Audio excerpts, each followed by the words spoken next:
Hello, and welcome back to the channel. Okay, you guys, I'm sure you're not surprised to hear that I am back with another installment of my new favorite series, Inside the Dressing Room. Currently sitting at a parking lot next to a mall that I've never been to before, the Northridge Mall, I think it's called. I'm in Northridge and it's a mall. Anyway, to go into the dressing room of Abercrombie and Fitch. Did they drop the and Fitch, or is it just Abercrombie now? I don't know. So, before we head inside, let's talk about Abercrombie a little bit. First of all, just so you guys know a little bit about me, if you're new here, because I have gained an enormous amount of subscribers for me in the last couple of weeks. So hello, if you've just found me, especially from this series, what's up? Thank you so much for being here. I've been making YouTube videos for a really, really long time. On this channel specifically, I think like 7 years. And you may see some of my videos come up in your recommended now that you've newly subscribed. In the old days, this used to be an eating disorder recovery channel, but girl, we've been recovered for 9 years. Holy shit. So now we're just about me, and I have a huge backlog of content.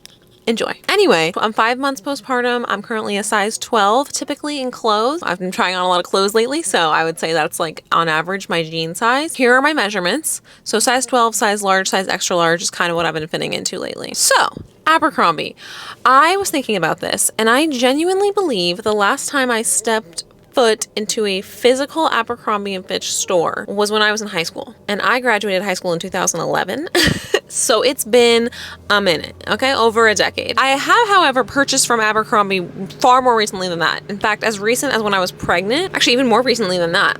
When I was pregnant, I bought a pair of maternity jeans because they kept getting pushed to me on Instagram, and actually they were my favorite maternity jeans I had my entire pregnancy. And then more recently, I've bought some tank tops from there and an oversized button up that I've actually really enjoyed. So the last couple of things I've bought from them online, I really, really enjoyed. I know that Abercrombie has sort of rebranded in the last couple of years, I suppose, as a sort of, I think, response to, well, there was a pretty damning documentary about like the racist hiring practices of Abercrombie.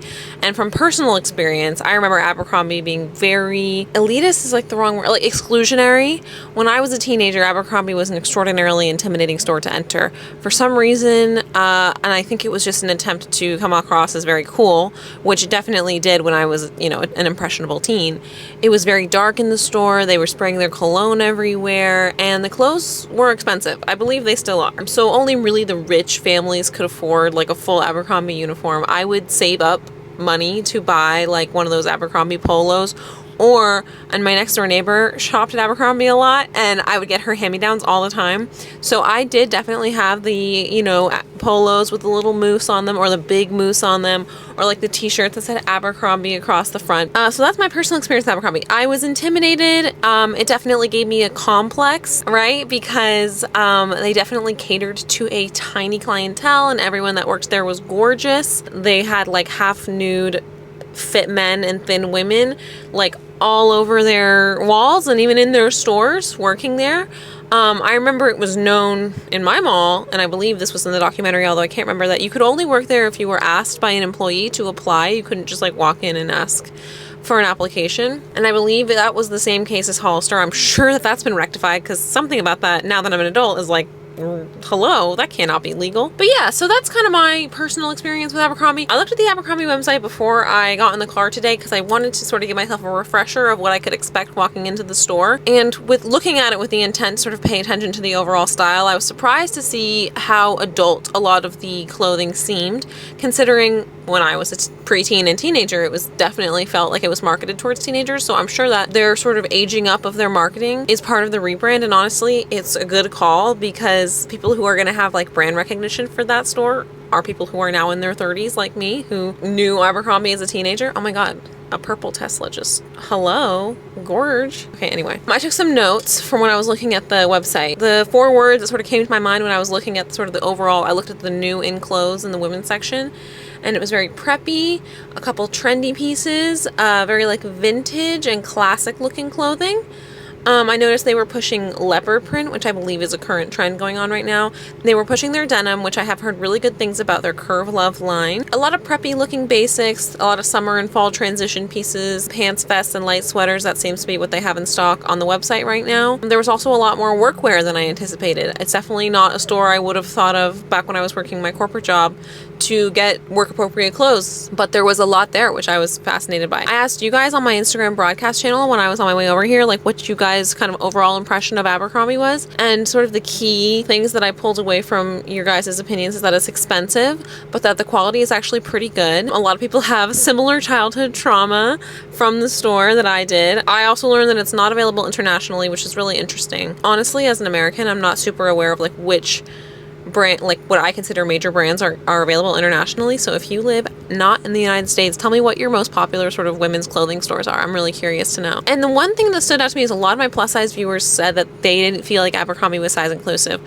Obviously I'm not plus size, so this is not something I'm really going to be able to speak to, but I am surprised because I worked on a video for the Schulte Collective last year where they reviewed Abercrombie clothes, and I remember Sierra was able to find everything in her size that they wanted. I wasn't sort of privy to the ordering process there, and I'm wondering if they were limited in their ordering by, you know, what was available for her. So I unfortunately, I cannot really speak to this experience because this is not my size and this is not like something that I sort of have to deal with, but I'm not necessarily surprised to see or hear that people feel like it's not super size inclusive. You know, it's Abercrombie, and that's kind of my understanding of it as well. So that's kind of what I'm anticipating going in. I feel like I have a relatively good idea of what I think I'm gonna see, but honestly, like the last time I stepped into an Abercrombie, it was super dark and I smelled like Abercrombie when I left the store. I have a feeling that the rebrand has altered that and that I'm going to be stepping into a more normal looking apparel store, but I am actually super curious to find out. So enough yapping. Holy crap, I've been talking forever. Let's get in the store.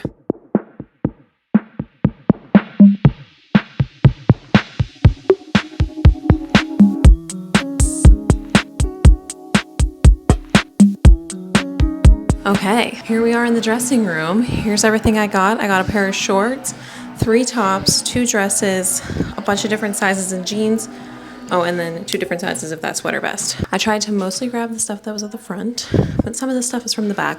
Their entire back room is clearance on one side and then workwear on the other, which I thought was really interesting. And the front is definitely like their denim and their trends. This mall is so crowded, like so crowded. So I will say sizing wise, they didn't have a lot of options. And the biggest size that I saw was an extra large. In jeans, it went up to like I think I saw like a 34. That was the biggest size I saw, but extra large was the biggest size I saw, and it was not widely available in a lot of different things. So I've got a whole range of sizes here just based off of what was available in store. The music is pounding, so hopefully this mini mic was a good idea. And I'm gonna start with some jeans. So basically for the jeans, I got my regular size in the Curve Love, the size 12, and then I got a size 12 and a size 14 in the regular, just to kind of see how it fits. So I think I'm gonna start with the regular in a size 12, just to do a direct comparison to the Curve Love. So let's go get that on. Okay, so these are the straight size 12s, and if I'm honest, this is my size. They went on perfectly. I didn't even have to like or like jump around or squeeze, like they literally went on like they fit me. These are low rise, which is of course traumatic to me as a teen of the early 2000s, but they're not as bad as I remember. This is not what low rise was back in the day. Low rise used to mean like literally your vagina was centimeters away from being exposed. So I got the 14 in these thinking that these would be too small, but actually these fit me really well, and I'm not the hugest fan of the rise, even though it's not as bad as I feared, but I don't even think I need to try the 14s on. Like, I am a size 12 without a doubt in these. This is a size large in the sweater vest. I also got a medium. I wasn't sure. The medium looked like it might fit, but I grabbed the large just in case, and I actually really like the large. This is kind of the fit I would want. I really like the sweater vest. This was like in the workwear area, so I don't know. This is actually a really cute outfit. I'm not gonna get the jeans because I know that I would rather wear a pair of high-waisted jeans, especially now with like my postpartum tummy just giving me a little bit of insecurity. Like I would just like the comfort of some high-rise jeans, but not a bad outfit. I'm gonna put on the size 12 Curve Love, which is a high-rise jean, and I'm gonna put on the medium in the sweater vest just to see. These are the size 12 in the Curve Love jeans. Obviously they're a different cut, they're a different fit, right? They're high-rise, so they feel differently. This is my size though. I wouldn't want to go up a size. I definitely wouldn't want to go down a size. They definitely, it's interesting, they're smaller at the waist than they are at the hips, which so am I. So I genuinely love the idea of these. I don't know, something about them is like highlighting my thighs. Listen, your girl's got thick thighs, okay? It is what it is. It's just not my fave. Honestly, I might go try a 14. But yeah, these aren't like my favorite jeans I've ever worn. I'm not like instantly like, oh, I need to buy these. These are the best. But they're cute. They're fine. They fit, you know. This is the medium in the sweater vest. Okay, same sweater vest, just size down. It's more cropped. It's cute. I like it. But I think I I prefer the large, especially if the intention was to wear this to an office. Like I think large would be the better size for me. And I actually kind of liked the large. I might come back and revisit that. I don't think I'm interested in any of the jeans today, but the sweater vest, I just bought a sweater vest, still navy. Is that gonna be my fall look? Maybe they're trendy because this is the second store I've seen them in this series. But anyway, that's kind of my overall feelings on these. Let's do the dresses next. Okay, here I am in this like denim button-up dress. This is a size large. I wanted an extra large. Large was the largest size they had on the rack. This was towards the front with all the rest of their denim. Definitely a trendier piece. And I definitely think I would be an extra large. Like this fits, but like I just bent over and you really have to squat to bend over if you don't want the people to see your underwear. And also like I would just prefer it to be a little bit looser, especially in the like hips and the stomach area. The top part fits me fine, but such is the life of pear-shaped woman. So I don't know, this is a pass for me, mostly just based off sizing, because I actually think it's really cute, but also like in my current stage of life as a mother, like I don't really see myself wearing something like this, but it is really cute, you know, I'll give it that. Also, it doesn't have pockets.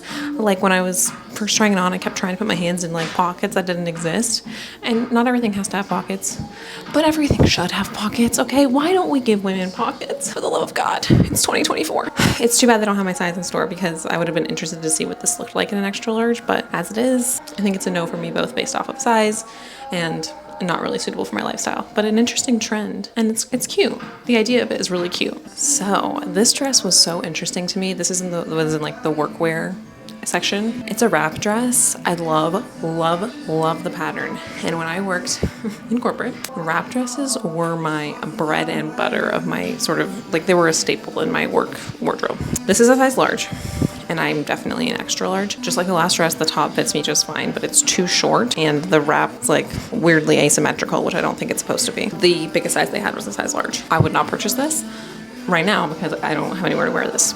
But I also wouldn't purchase it because it's not my right size, which is just so unfortunate. This is, I know I've said this before, but this was a very busy mall. And I'm just thinking like your results may vary based off of which Abercrombie you go to, but really the larger size were very picked over across the entire store. So it's just kind of unfortunate, but it is what it is. So this dress, cute, but unfortunately not my size, and I'm not able to go size up, which is such a bummer. So, okay, left to do is we have shorts and 3 tops. I don't think these shorts are gonna fit me. They're a size 10. Again, the biggest size they had. I wanted to try them because they were on the very first table I saw, and they were the largest size bottoms of like all the pants and bottom options they had in the front display. So I wanted to try them with that leopard top because like that was similar to a look on the mannequin, but I don't know if I'm gonna get those size 10s on, but that's what we're gonna go for next. Wish me luck. Okay, well the size 10 does not fit, but we kind of knew that, right? This top is in a size large and it's a little big. I don't know, actually. I think it's just the bra I'm wearing kind of cuts high. Like with a lower cut bra, actually I think this would be the right size for me. Like I don't think this top is meant to be like a tighter fit, so I actually kind of like it. And if I was into leopard print, I would consider it, but I'm not. It's just, they had a lot of leopard print in the front. I wanted to try something. Okay, so the size 10s. I never thought I was a size 10 or a size 30. This is the size I was pre-pregnancy. It buttons. It's really snatching me in. I mean, it's not suffocating me, but obviously they're too tight, right? They're kind of an interesting material. They're like a suede feeling. I kind of wish they had like a 12 or a 14 because I kind of like the idea of these shorts, but nah. I mean, what are you gonna do? They don't fit and they don't have my size. I'm a little traumatized. Abercrombie doesn't have a lot of my size. It's bringing back bad memories from high school. Okay, second to last item, and this is the one item I picked up in their athletic wear kind of section, which their athletic brand is apparently called YPB, which stands for Your Personal Best. I liked this style of top. I thought it looked really cute. You guys know I love a sports bra / top. It's one of my favorite things to wear. This is a size large. You guessed it, the largest size they had available. And I checked a bunch of different colors for this one too. So the largest they had for a lot of different colors was a large. I like it. I like it a lot. It's a little bit tight, and I think I would prefer an extra large. God, I feel like I'm a broken record. It is very frustrating that I'm not able to get my size in the store. I kind of really didn't expect this. I was expecting so much more from Abercrombie because the last couple things I bought from them online have been so spectacular. And this is fine. I could wear this and it would be 100% fine. It's definitely cute. I like the style of it. It's like rolling up a little bit at the bottom already, and I'm not even doing anything in it. and just a little tight. You know, it is what it is. Okay, the last item, and it's actually a good one. Now, it's of course one of the most basic items you can get. It's a plain baby tee. And actually, I have been looking for more plain baby tees. My style is so basic right now. It just is what it is. Comfy, easy clothes to wear. That's the name of the game. But guess what? This is in an extra large. They had 3 colors of this baby tee. They had white, black, and gray. And the only color they had an extra large option in was gray, because originally I wanted a white. I do actually really like this. I feel like this fits me the way I would want it to, but that's because it's one of the few items they had in my size. And of course it's a literal basic tee. If I came here and I wanted to shop trends, it would be really hard, but I do like it. I don't really have too much else to say about it. This is my style. So sad to admit. Let's reconvene when I get back to my house. It's so loud in here. I hope you heard me this whole time. Okay, I'm back from the mall. It's actually the next day, so I've been back from the mall. I bought the shirt. You can tell because I'm wearing it. I came home and did all my laundry last night, and I was putting it away this morning, and I was like, oh, I'll just wear my new shirt, which I like. But like, yet again, it's not really anything special, and I'm the first to admit it. I'm literally, look at me, I literally blend in with the motherfucking wall. Oh, that's embarrassingly funny. I gotta do a new filming background, I think, but we're gonna be here for a few weeks. So, Abercrombie. This is an interesting one. Like I said, I only bought one thing, and that's this t-shirt. I really wanted to buy that sweater vest. I really did. I was gonna buy the large one, but it's $50. And I think I looked at it for a long time, and I realized the only reason I wanted to buy it is because it fit me and it was cute. I didn't really need it, so I ended up not purchasing it. Really, it was just kind of a cost prohibitive thing. There's other things I'd rather spend $50 on, but if I had no budget, I would have bought that for sure. Now on to the actual experience. I think that this fitting room is the first really good example of the totally different experience that you can have shopping online versus shopping in store. Like I mentioned at the beginning of this video, I've bought a couple of things from Abercrombie in the last year online, and I have been happy with 100% of those purchases. So I had a pretty positive impression of Abercrombie sort of revamp, and then I went into the store and they had very little available in my size, which a size 12, a size extra large, it's not that unusual of a size. I guess the conclusion I can say for this video is there is a difference between, shopping online and shopping in store. And the first 2 videos I did, the Aerie and the Old Navy one, I didn't feel that as much because everything I wanted to try on, they had available to me in my size. It was mostly me just figuring out what my size was and using the fitting room as an opportunity to do that. For this, it was more so I would love to try things on that are my size and use the fitting room as an opportunity to do that. But unfortunately, the clothes that I wanted to try on, or even the clothes that I didn't want to try on and I was just looking for, just weren't available in my size in the store. And I don't know if that's because I am one of the probably more popular sizes for women, a size 12. I think a size 14 or 16 is the average American woman. So maybe they're just really picked over. But whether it's that or whether they don't stock enough of the larger sizes, either way, these are some of the pitfalls of wanting to shop in person and shop in store and try before you buy. Kind of unfortunate. I will say I don't think I really spoke to this when I was in the store, but the actual experience in the store, besides the sizing of it all, was nothing like it was when I was a child. The store was well lit. The store didn't have a specific odor. The employees were all very helpful and nice, and there was all manner of people and body types in there. So it definitely, the shopping experience is not similar to how it was, in the early 2000s, but there's still some work to do in the stores of just making sure that the larger sizes are in stock. That being said, I think I mentioned the mall was very busy, so I almost don't want to blame Abercrombie too much because a part of me does think their stock was just really picked over. I don't know. I worked in retail before at a really busy mall, so I know that can happen pretty quickly. I don't know. It wasn't my favorite experience so far. Of the 3 dressing rooms that I've done, I don't know. Old Navy and Aerie were both pretty good shopping experiences, and I really liked what I got from them. This just kind of really paled in comparison, unfortunately, but an interesting sort of foray into what the real life Abercrombie is looking like these days regardless. So thank you guys so much for joining me. I will say that I actually shot 2 videos yesterday. I shot the Abercrombie in the dressing room, and I also shot an H&M in the dressing room. So guess what you're getting next? Not next, of course there'll be a vlog, and I think I'm gonna do a bonus video again in the interim, but the next dressing room video that you guys will see will be H&M. What an experience that was. Abercrombie seems downright joyful compared to my H&M experience. You guys will have to wait till next week, I think. I have to look at my schedule, but somewhere in there. Thank you guys so much for watching. I love you guys oh so much, and I will see you on Friday with a full vlog. Bye.